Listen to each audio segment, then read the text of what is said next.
Good evening and welcome to the podcast. Turn that music off so I don't get copyright strike. Listen, happy Dr. Martin Luther King Jr. Day 2025. Enough cannot and has not been said about the legacy of Dr. Martin Luther King Jr. Um, just me being here, you hearing my voice is a product of his work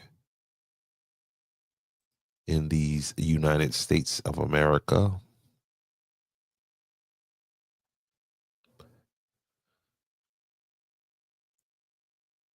A lot of sacrifice went into this life right here of Dr. Martin Luther King Jr.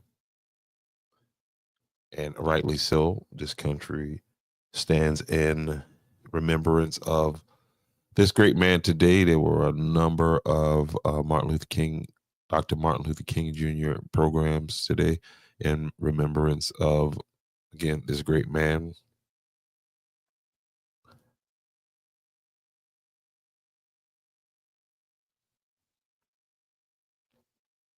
I think it's important that this story continues to be told over and over and over and over and over and over and over.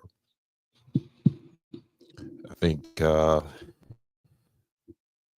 yes, on the conspiracy side of things, I would have to say that, um, I don't know, maybe it was strategically that his day is put on the day that they inaugurate the president inauguration in the United States. And maybe this is done, um, with my tinfoil hat on right here to uh, keep down the legacy, to remind folks so that he doesn't become too big of a figure every 4 years. It's, we got to balance this with the thing. I don't know. I can go any place with conspiracy. That's the power of uh, free speech. You know what I mean? And it's not always right, but it's always free. Again, salute to Dr. Martin Luther King Jr. and the life that he lived. Again, me being on here, even though they have free speech, with the same type of respect on it, for a person that looks like me. So again, you're looking at direct, you're looking at direct, um,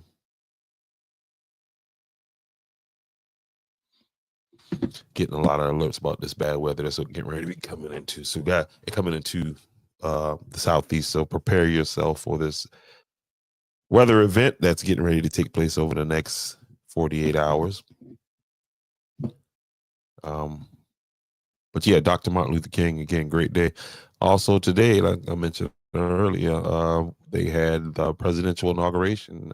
Congratulations to President Donald Trump, who is now officially the 45th and 47th president in these United States of America that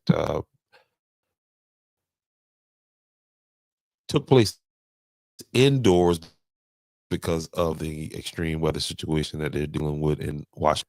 And it's part of history. Whether you agree, disagree, support, don't support. Um, it's an important ceremony in the day of our country, the exchange of power. So, and I thought, I was able to catch some of it. Of course, everybody can catch it because you can go back and watch it now. But very important, very important, very important, very important. My cousin,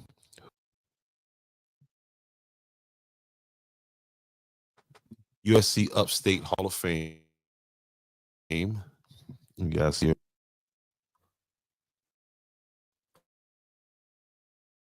course, my internet is wanting to act real crazy right now. But I was really happy to see this. Yeah, I was really happy to see this. I know Unc is smiling 1,000. His Redskins is knocking on the door of the Super Bowl, and his daughter is, a great college career has been confirmed with the induction into the Athletic Hall of Fame inductee 2025, Jamitra Hanna. Again, cuz congratulations. One of the best female. Again, dropped that 50 plus. That night I was there in the building. Saw the little crossover with the high knee jumper right across the middle, little floaters. Yeah, I was there. So salute. All right, listen, guys. I got some stuff I want to talk about tonight. I want to talk about you see the title, the dangers of censorship and protecting free thought, and as we move forward. Now, this is something that I think for the most part, most people they don't care about. They don't even think about. They don't, and I don't want to get into they don't understand. It's just a lot of people don't pay a lot of attention to it. A lot of people don't care for the most part about censorship and how it affects us as a society. But before we do that, I want to there's been a statement that was made, and that rap music, right? Our beloved rap music, hip hop music, stops Black boys from being able to develop into functional men. Okay. And here's I want to play this. All this is going to tie into the whole censorship argument, because this is why I don't believe in censorship too, is because people say things, and you're free to say it, and fortunately it's recorded, it's documented, and you can get this. Is Snoop Dogg back in 2015. I know you've been hearing about the controversy about him performing at the Crypto Ball, which is a part of the inauguration whole inauguration thing leading up to the day. Snoop Dogg, who back in 2015, here's him right here. Which one of you jigaboo ass gonna be the first one to do it? I'm waiting. I'm gonna roast one of you Uncle Tom doing it. Which one of you do it first?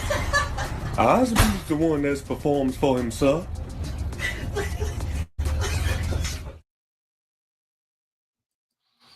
And that's Snoop right there performing at the Donald Trump crypto inauguration ball that they had, right there. There he is. And then I put a little humor on the end of it, of course.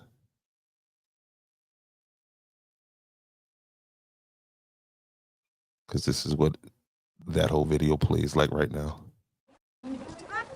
When I came down.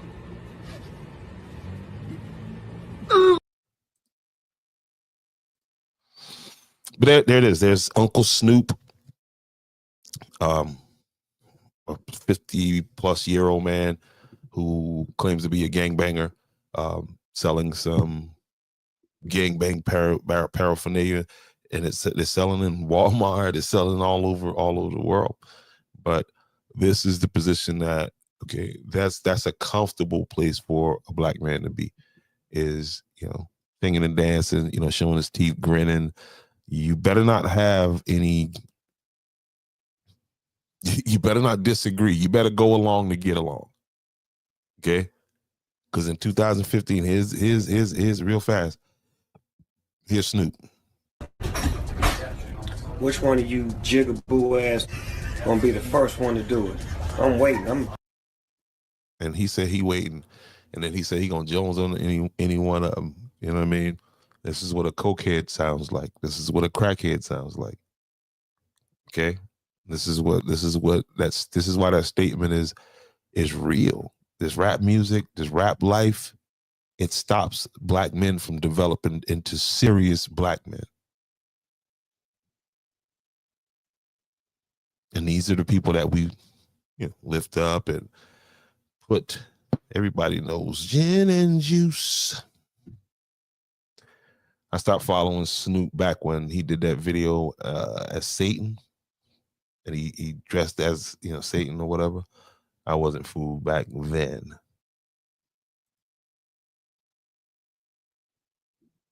But what exactly is censorship, right? This won't be one of those exciting shows with salacious details. This show is going to be packed with a lot of facts, a lot of information. So for my information junkies, this is your kind of show right here. So we're going to get into what censorship is and why is it that it's a problem and how it affects you. How is it that a bunch of you ended up with a shot in your arm during COVID? And my argument is it's through censorship, right? So, and I think I got some videos that's going to support and back up what I'm saying. Again, in the description, I have a link to the full interview with Joe Rogan and Mark Zuckerberg. And if you don't know who Mark Zuckerberg, and you're watching me on Facebook, Mark Zuckerberg created Facebook, allegedly. And there's a very, very, very important interview, podcast that was done. It was an interview, it was a conversation that, again, the link is in the description. I encourage all of you to take some time and watch this whole thing. Mark Zuckerberg, the creator of Facebook, okay? I can't stress that enough. But censorship is the suppression of ideas, information that certain individuals, groups, governments find objectionable or dangerous, right? And that's a lot of the language that when people that's that language is important, okay? And just because you find what somebody says is dangerous, you deem it as being dangerous, that doesn't make it dangerous, okay? And because you don't agree with it, that doesn't make it wrong, okay? Censorship creates an echo chamber, limits intellectual diversity, and undermines social trust in institution. One of the words that's going around is nepotism. Nepotism. That's probably one of the most searched words right now. Nepotism. And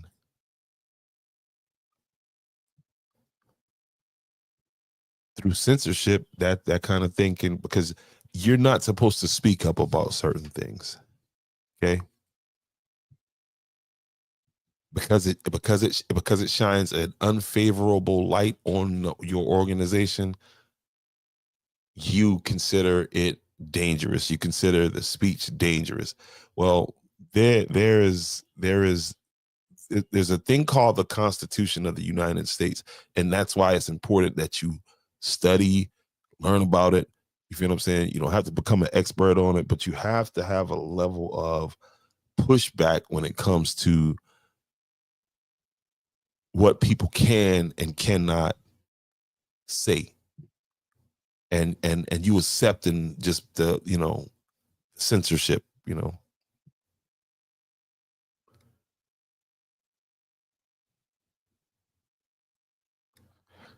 And then the question comes up of responsibility, right?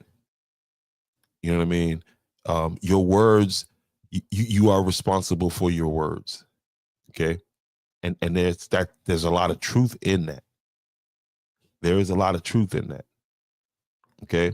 But for the people who want to silence you, how much due diligence have they done legally wise to before trying to censor you, okay? Before trying to shut you up because you're saying something that they don't agree with.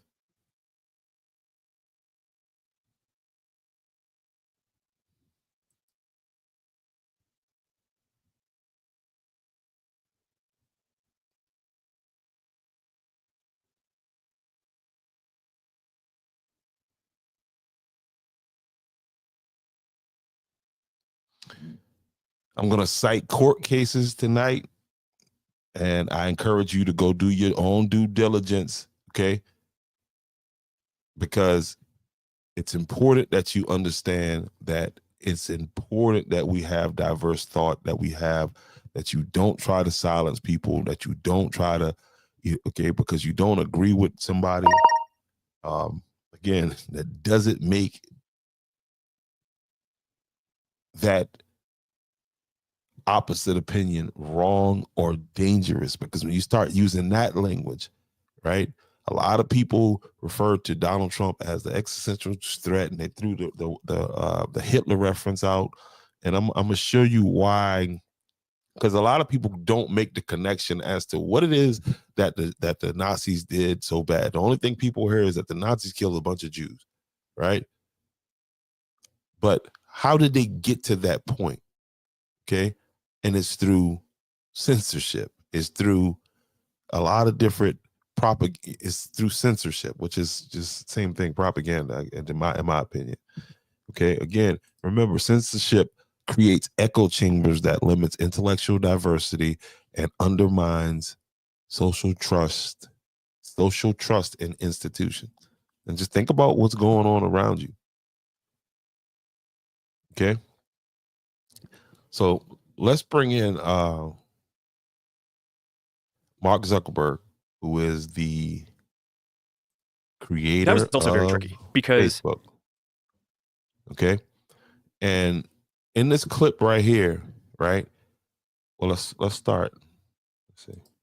But when it first, okay, let's start right here. Check this out. And again, there's a link in the description to the full video. Joe Rogan, please do not copyright me. Started the pathway towards increasing censorship, because clearly we were going in that direction for the last few years. It seemed like we really found out about it when Elon bought Twitter and we got the Twitter files. And when you came on here and when you were explaining the relationship with FBI, where they were trying to get you to take down certain things that were true and real, and certain things they tried to get you to limit the exposure to them. So it's these kind of conversations. Like, when did all that start? Yeah, well, look, I think going back to the beginning, or like I was saying, I think you start one of these if you care about giving people a voice. You know, I wasn't too deep on our content policies for like the first 10 years of the company. It was just kind of well known across the company that we were trying to give people the ability to share as much as possible. And issues would come up, practical issues, right? So if someone's getting bullied, for example, we deal with that, or we put in place systems to fight bullying. Again, this is Mark Zuckerberg. This is the creator of Facebook. Right. You know, if someone is saying, hey, you know, someone's pirating copyrighted content on the service, it's like, okay, we'll build controls to make it so we'll find IP protected content. But it was really in the last 10 years that people started pushing for like ideological based censorship. And I think it was two main events. That's a deep word he just said there. Ideological based censorship. First of all, you need to learn what ideology is. And very deep. Because clearly we were going in on the service. It's like, okay, we'll build controls to make it so practical issues, right? So if someone's getting bullied, for example, we deal with that, or we put in place systems to fight bullying. Right. You know, if someone is saying, hey, you know, someone's pirating copyrighted content on the service, it's like, okay, we'll build controls to make it so we'll find IP protected content.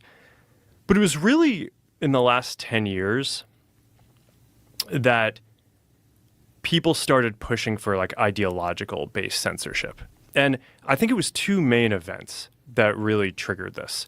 In 2016, there was the election of President Trump, also coincided with basically Brexit in the EU and sort of the fragmentation of the EU. And then, in 2020, there was COVID.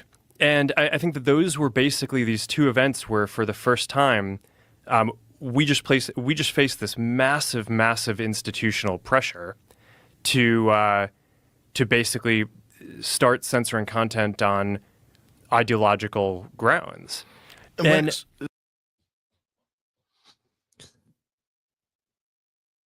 so what is he saying? Again, that video is linked in the description box, and what we're talking about is censorship, right? And balancing that. And so when people start saying, oh, what you're saying is dangerous, let's look at this case out of Ohio back from 1969, where the Supreme Court ruled that speech can only be restricted if it incites imminent lawless action.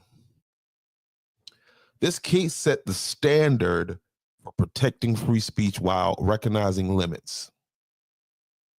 Okay, and there's my source there, Cornell Law School.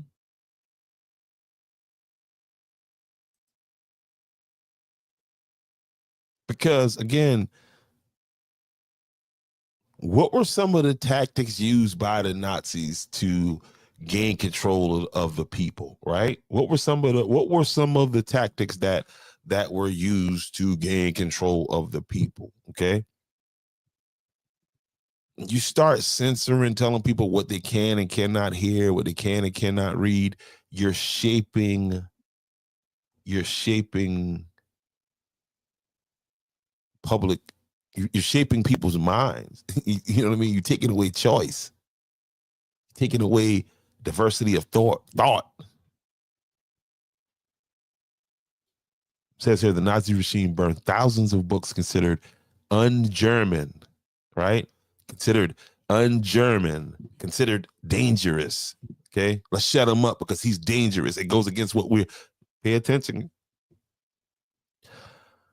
Suppressing ideas that they deemed dangerous. And who is they? This act symbolized the control of intellectual freedom.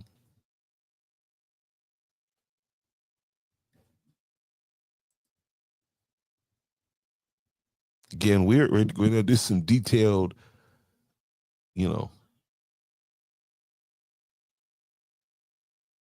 because I made the statement that I can't justify the knowledge in my head with the ignorance in somebody else's. But if I know better and I am able to show somebody else better as to why it is they, people think just because I don't like it, we should shut it up.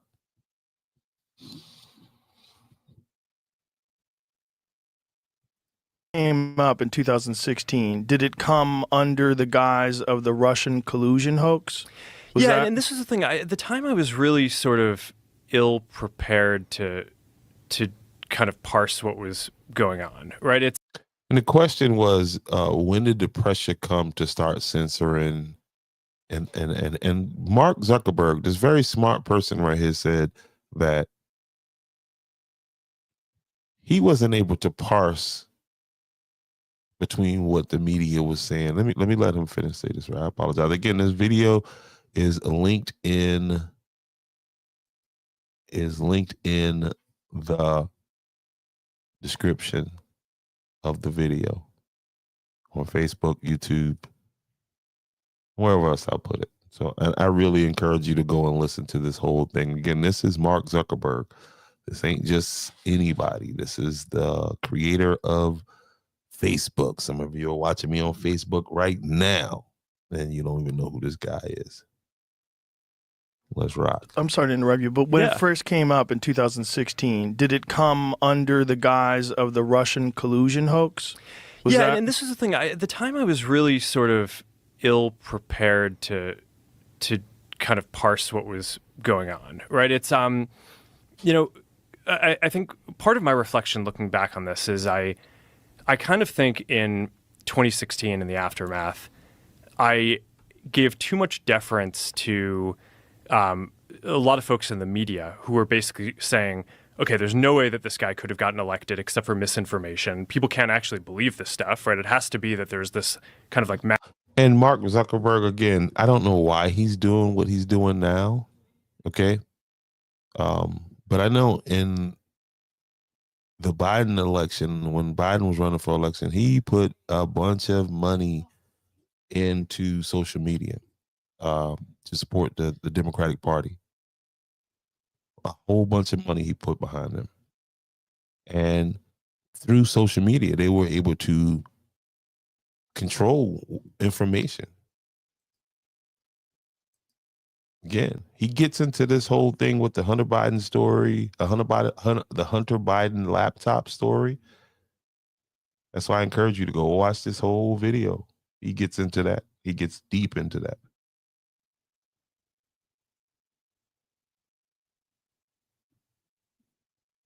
He being Joe Rogan and Mark Zuckerberg. Zuckerberg. Let's go, Mark. massive misinformation out there. Some of it started with the Russia collusion stuff, but it kind of morphed into different things over time. Well, he was so ideologically polarizing, right? Like people Yeah. didn't want to believe that anybody looked at him and said, this should be our president. Yeah, so I took this and just kind of assumed that everyone was acting in good faith. And I said, okay, well, there are concerns about misinformation.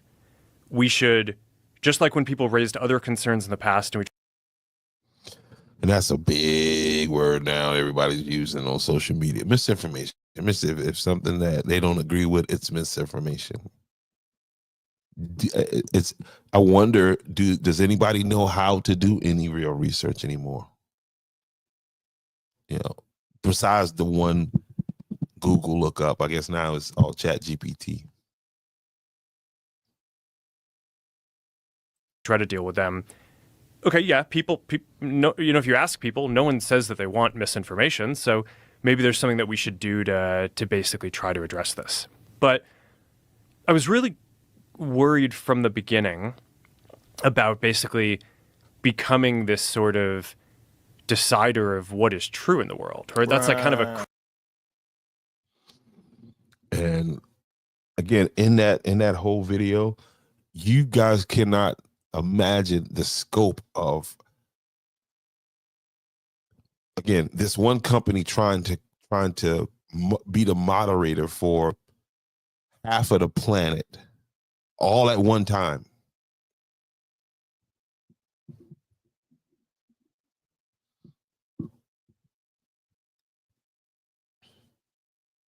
What's crazy is the amount of people that's calling for censorship because they don't know any better.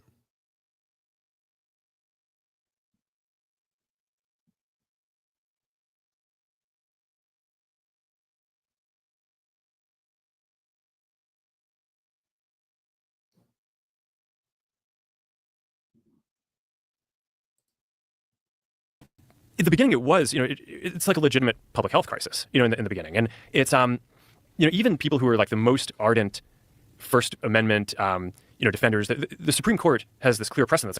And he's talking about COVID now and how I remember during COVID, if you said anything on social media, I know because I got banned a lot. I got on like a list, and like anything that I would say that was against the vaccine, the shot, you couldn't even say vaccine. That's how bad it was. You couldn't even say, you know what I mean? You could have went and taken that shot and did a vlog on how you were actually feeling, and you could not do that. You would be blocked.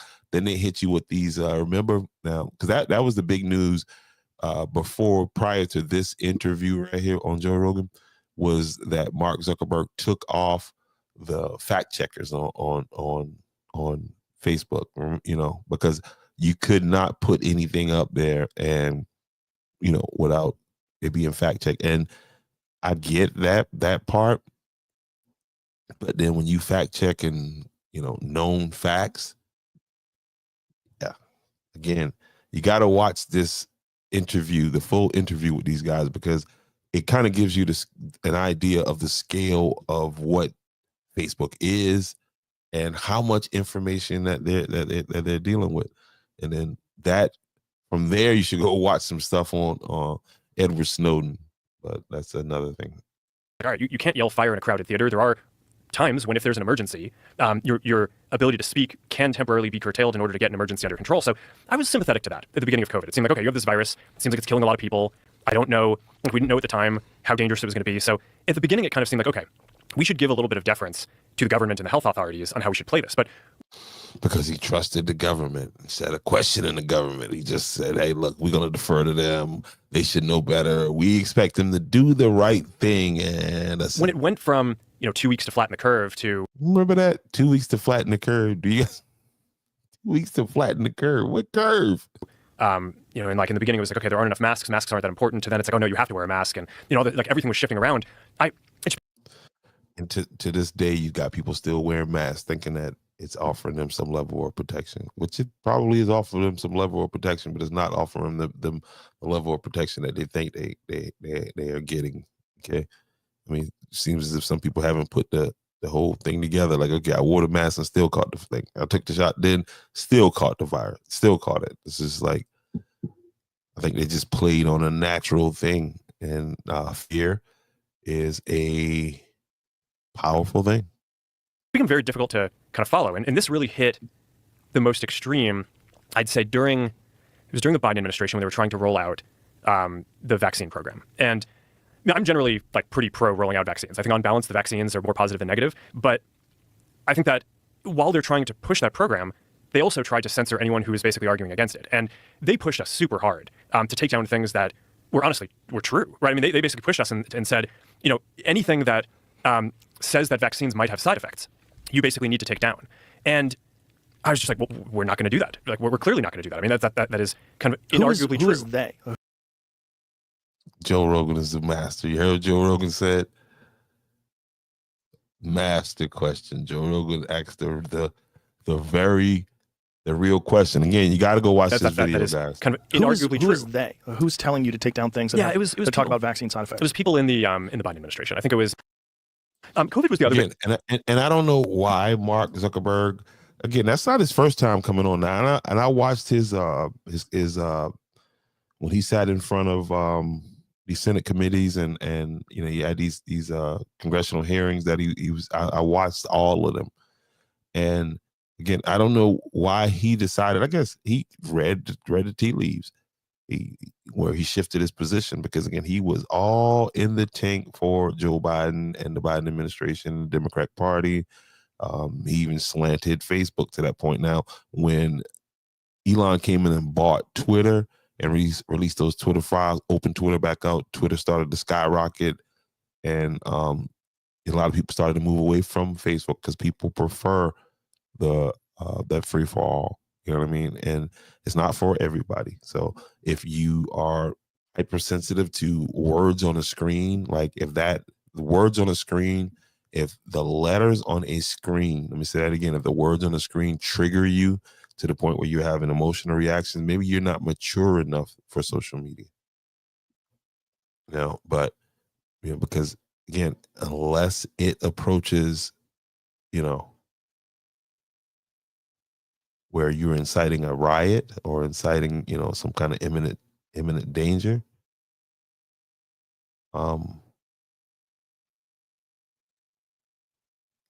Censorship it just doesn't work. Not for a free society.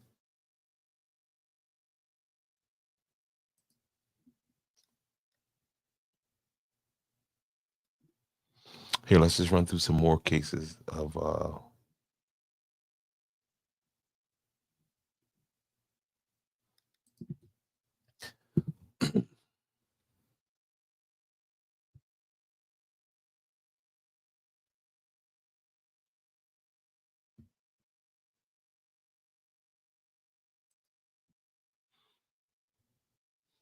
Just because, again, you live inside of an echo chamber, it has nothing to do with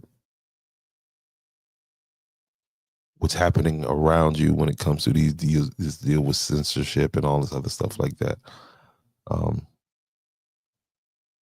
Kong national security law. The Chinese government silences protests and shut down the media critical of its policies. You can find that information at Human Rights Watch. Human Rights Watch.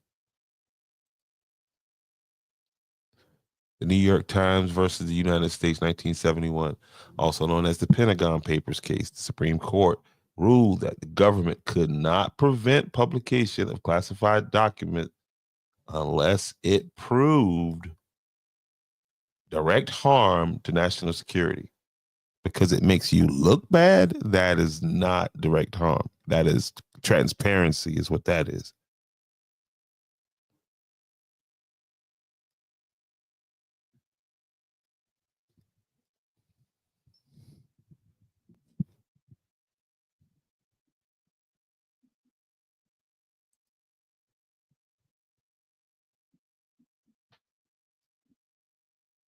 Tinker versus Des Moines, Iowa, 1969. The Supreme Court upheld the rights of a student to wear black armband in protest of the Vietnam War, affirming that free expression does not end at the schoolhouse gate. This is America, Jack.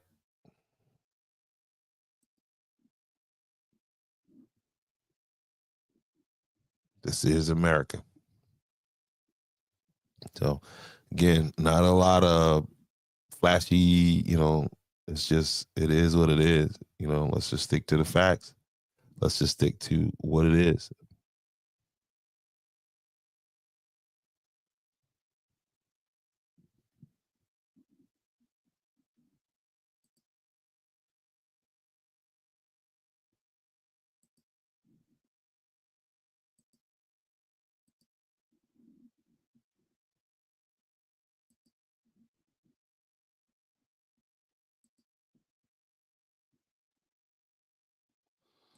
Once again,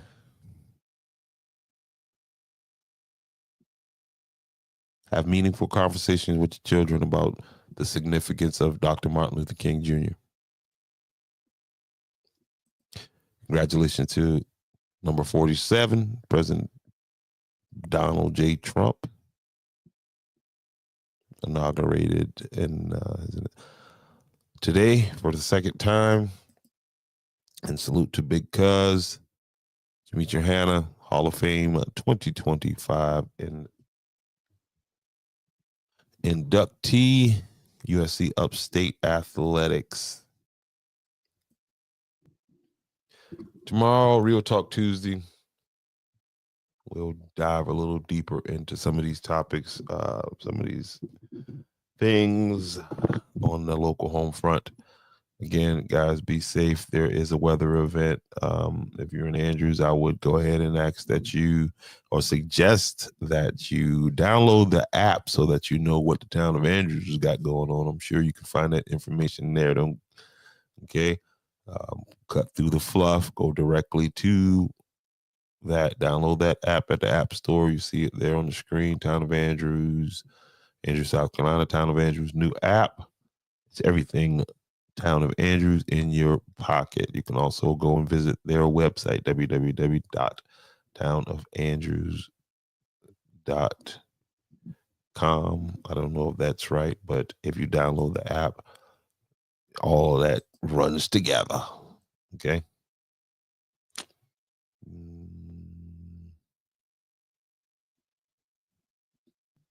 There it is. Bam. In your face. This is a dope jam. So, let's talk. You know what I'm saying? What I got going on here. Boom, boom. Oh, Snoop Dizzle. telling you, man, rap music is a handicap. It retards. It makes you retarded. Stops men from growing into men, like, you know.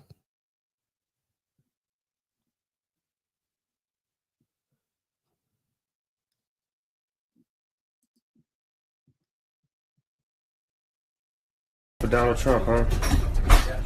Which one of you jigaboo ass gonna be the first one to do it? I'm waiting. I'm gonna roast one of you Uncle Tom doing it. Which one of you do it first? Osby's the one that performs for himself.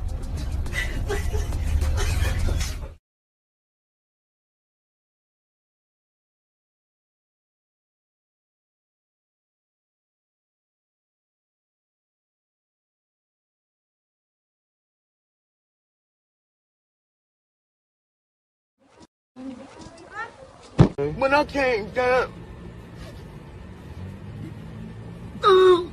shit.